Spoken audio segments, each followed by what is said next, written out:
Good morning. Good morning. So many here at Holy Trinity are coming from different traditions and experiences, and some of you have been here for many, many years. And I know some of you know, but some do not, that Pastor and I came from the Roman Catholic tradition, and it took us a while to learn what it is to be a self-sufficient church. We have a synod.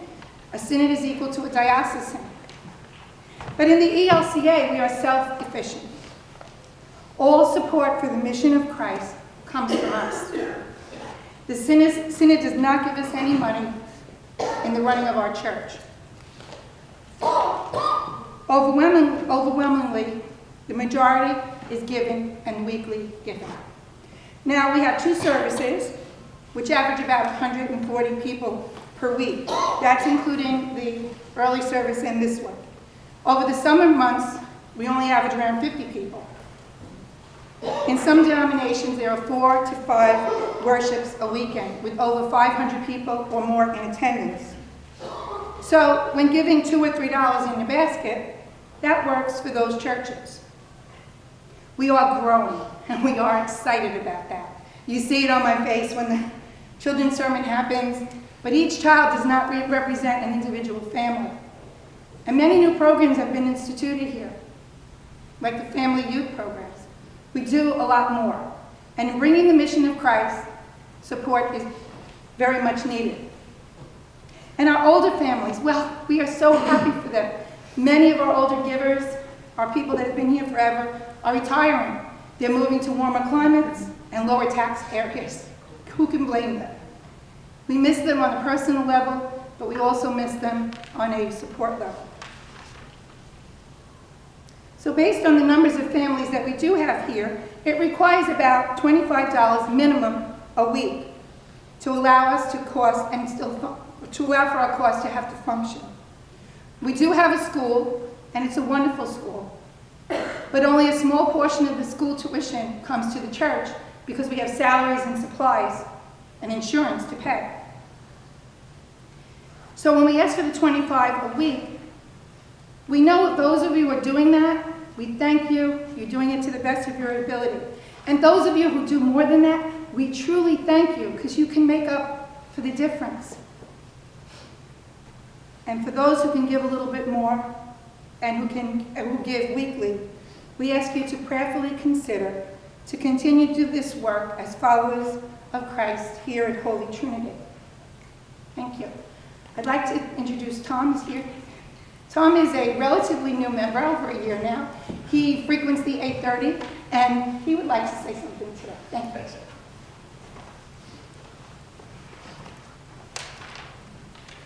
Morning, everyone. Morning. Morning. Thanks for giving me a few minutes of your time today. My name's Tom Issa, and I moved to Rockville Center with my wife Erica and my son Silas just about a year and a half ago. Erica and I both grew up out east on the island before going to college, and then we lived in the city, primarily in Manhattan, for about 10 years. And those 10 years were awesome. It was a great time in our lives, both socially and professionally. But that being said, I think if we're honest with ourselves, we both drifted a bit away from Christ over that time. As such, we were really blessed to find an incredible church on the Upper East Side called Redeemer. And it was exactly what we needed at that point in time. Unfortunately, once Erica was pregnant with Silas, we moved to Queens, and that commute to the Upper East Side just wasn't really feasible anymore. So with that, we were on the hunt for a new church. We actually visited probably 5 or 6 congregations, but in each instance, there was just something missing. So I spoke to my dad, who's a guy of great faith, and he reminded me that the most important question to ask is, are you hearing the gospel? And certainly, some of the churches did speak the gospel. There were others that literally didn't mention the name of Christ. So needless to say, we did spend the next year or so attending church, but not really, formally becoming part of that community and planting down roots. If you fast forward to last year, as I said, we decided to move to Rockville Center, and yet again, we found ourselves church hunting. But this time our situation was very different. So how was it different? Well, first, our son Silas was now about 3 years old, and he could really begin understanding what was being taught. So we wanted to find a community that would value and promote his spiritual growth as well as our own. Secondly, we were just going through a really tough time. Erica's parents were both diagnosed with pretty serious health conditions, And professionally, I was just in a really bad place mentally. And there's no doubt that the stress on both sides were affecting our happiness and our marriage. It just was really a very dark time for us. Now, it's been said that we need darkness in order to see the beauty of the stars. And looking back, I believe that Pastor's sermon, our first Sunday here at Trinity, was a star in our darkness, instilling hope and urging us to look for the good and for God in everything and in everyone. His words have continued to teach us, to lift us, and to orient us every single week through some of the most difficult times in our lives thus far.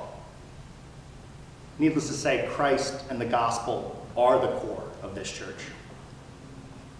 The second thing that caused us to join was the church itself, this family of people who, in 2019, amidst all this political turmoil, hate, and division, are committed to one another and to the profound mission of knowing Christ and making him known. A mission that I want my son to embrace so that he can be the star in somebody else's darkness, in the same way that this church, Pastor David, and all of you have been in ours. Now, I was always taught that the church is not a building. It's all of us, the community itself, and I believe that this church would thrive if we were to lose this beautiful building and property that we've been blessed with. Well, I certainly don't think that any of us are hoping for that outcome. The truth is that there are large and consistent expenses associated with keeping this place going. And in speaking with Pastor, our financial concerns are mostly around the consistency of giving, or inconsistency, something that I myself have certainly been guilty of. You know, maybe you forget to get cash at the ATM on Saturday, so you just give the few bucks that you have in your wallet. Or you don't contribute simply because you're on vacation or out of town. Now, I don't think any of us simply don't want to help support our church. Sometimes it's just not convenient or feasible. So to help remedy that, and you can see there is a page in the bulletin on it, I'd like to encourage all of you to download the Tightly app. Through that app, you can choose a contribution amount that's reasonable for you, and the funds will be taken out from your account at the same time each week, whether you're here or not. You'll also receive a statement that gives a nice summary that can help you out during tax season. So finally, I want to thank you all for your warmth and for welcoming our family to your family with such grace. Whether it's Carl's kind smile and friendship, Sarah Jean sneaking my son Silas some snacks as she did this morning, or the beauty and inspiration of Deacon Grace's words. This church has truly been the star in our darkness. Thank you so much.